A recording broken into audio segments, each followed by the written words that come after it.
que de plaisir à regarder la série The Walking Dead, The Ones Who Live. Sans S à la fin, puisque ce sont ceux qui ont survécu, donc c'est des. Et à des, tu mets pas de S à la fin. J'en suis confus si j'ai dit The Ones Who Lives durant les dernières vidéos. Bref, on n'est pas là pour parler de ma prononciation et de ma conjugaison anglaise. Non, on est là pour parler de la série et de l'épisode 2 qui est sorti aujourd'hui sur Paramount+. Voilà. On va en parler de suite. Je sais que la majeure partie des gens ont déjà supposément vu cet épisode-là, du coup, quand il est sorti aux États-Unis, puisqu'aux États-Unis, ils ont un temps d'avance, peut-être un mois d'avance par rapport à nous.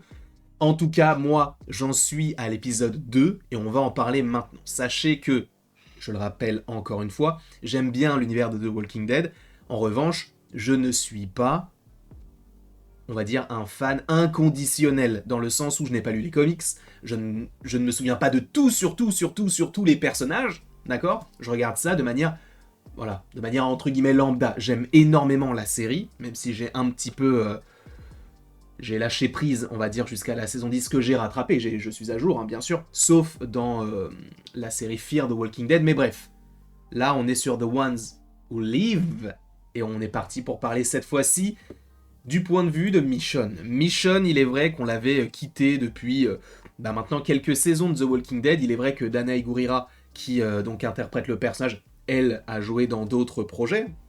Et ça avait été le même cas pour Andrew Lincoln, qui lui voulait faire une pause dans The Walking Dead, et il se retrouve aujourd'hui dans cette série, sachant que Danai Gurira, bien évidemment que c'est Okoye du côté de Marvel, hein, pour ne citer que cela. Et là, on la retrouve donc avec une communauté qu'elle avait déjà rencontrée, entre guillemets, en tout cas, elle avait sauvé certains des personnages qu'elle a ramenés vers leur communauté, donc c'est la suite de son arc dans The Walking Dead, et elle va rencontrer du coup deux personnages qui sont en couple, notamment un qui est King Bach, si je ne dis pas de bêtises, qui est un... je crois qu'à l'époque c'était un Viner, là je suppose qu'il est sur TikTok, enfin bref, il fait des vidéos sur internet, et moi celui qui va retenir mon attention c'est Nat, donc le personnage qui est tout à gauche, qui ne cesse de montrer son ingéniosité, son inventivité, et qui aussi est un très très bon pote, on va dire, un très bon partenaire, puisque il a vraiment la main sur le cœur, même si, aux premiers abords, entre Michonne et lui, je ne dis pas que ça ne se passe pas bien, mais Michonne était là pour les sauver eux, lui voulait les sauver, sauf que il n'a pas agi, donc il y avait déjà ce petit, non pas un contentieux, mais cette petite friction entre les deux.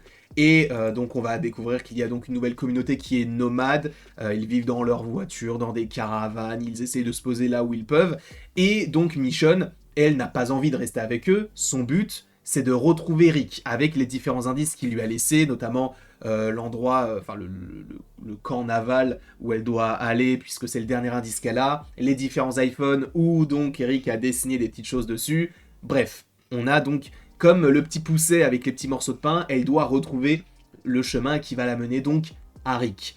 Et vient un moment donné où on va avoir le CRM qui va attaquer l'une des villes dans lesquelles ils étaient en train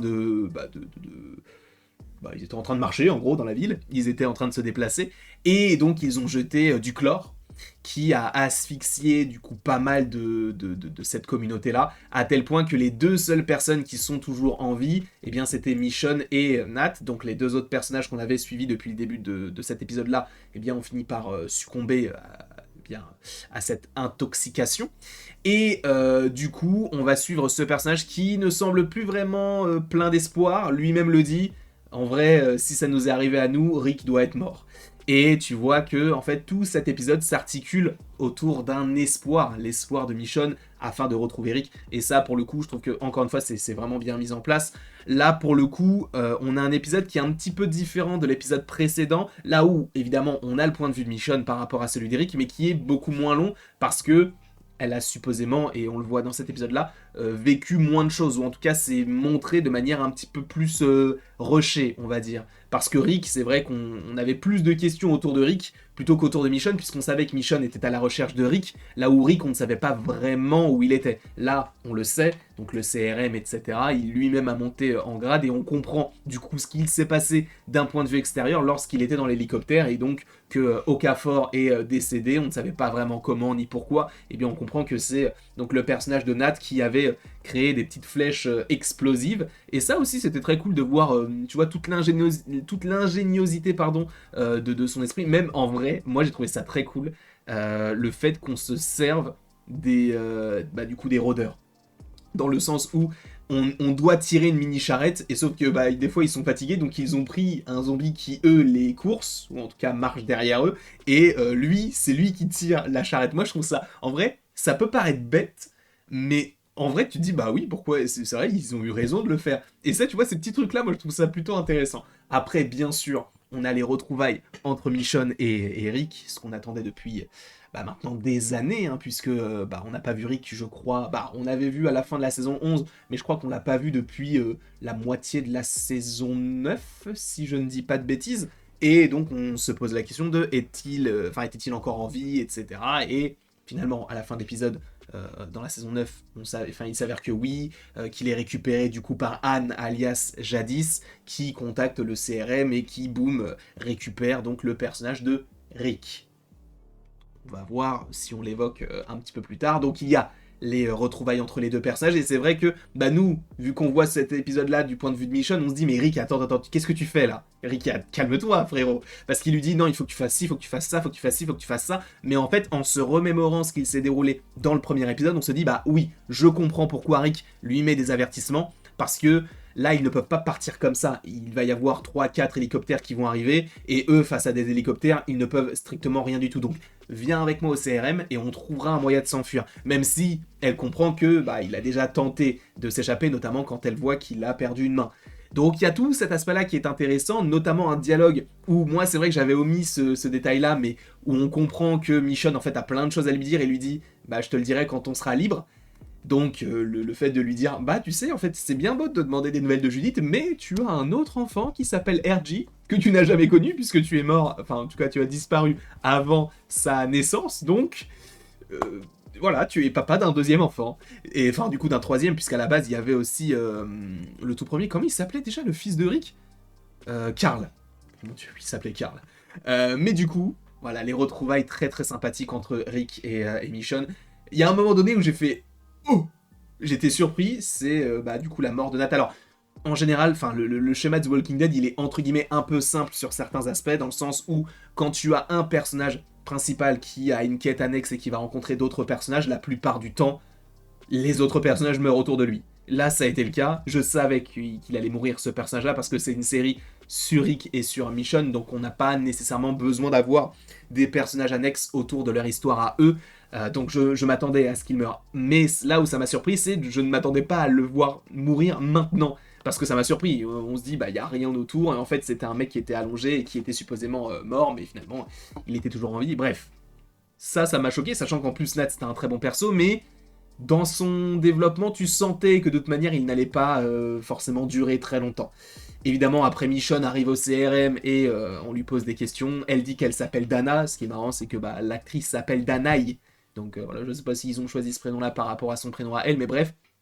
En tout cas, elle joue un rôle. Il lui dit de mentir, de faire comme si elle n'était pas la meneuse qu'elle est réellement. Parce que oui, Michonne, c'est l'un des personnages les plus forts de The Walking Dead.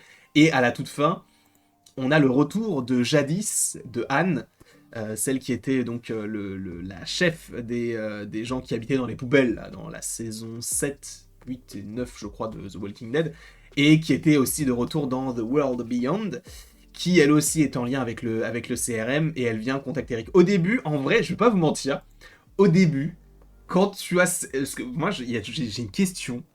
Je me dis, mais les gars, il est où Heath? Je sais pas si vous vous souvenez de lui. Il était avec Tara à un moment donné avec le camping-car de Rick. Je sais pas si vous vous en souvenez. Et il est parti avec le camping-car, on l'a plus jamais revu. Donc je me suis dit, le personnage qu'on est en train de nous teaser, peut-être que c'est lui, tu vois. Et que lui connaissait déjà les personnages, ce personnage-là, du coup, qui était caché, c'est Anne. Mais on supposait que c'était un personnage qui connaissait déjà Rick et Michonne. Donc elle sait, elle, qu'il y a des mensonges. Mais je me suis dit, imagine, c'est Heath, en réalité. Mais non, c'était bien Anne. Après, est-ce qu'on reverra Heath? J'en sais rien du tout. En fait, le truc qui est intéressant, c'est que Heath, lui, il a quitté la série parce qu'après, il s'est développé sur d'autres projets. Il a notamment joué dans la série 24 heures chrono, etc. Mais finalement, il est jamais revenu. Donc, il a volé le camping-car, on ne sait pas pourquoi, on ne sait pas où est-ce qu'il est allé. Est-ce qu'on le reverra un jour? Je ne sais pas. Mais en tout cas, là, on revoit Anne.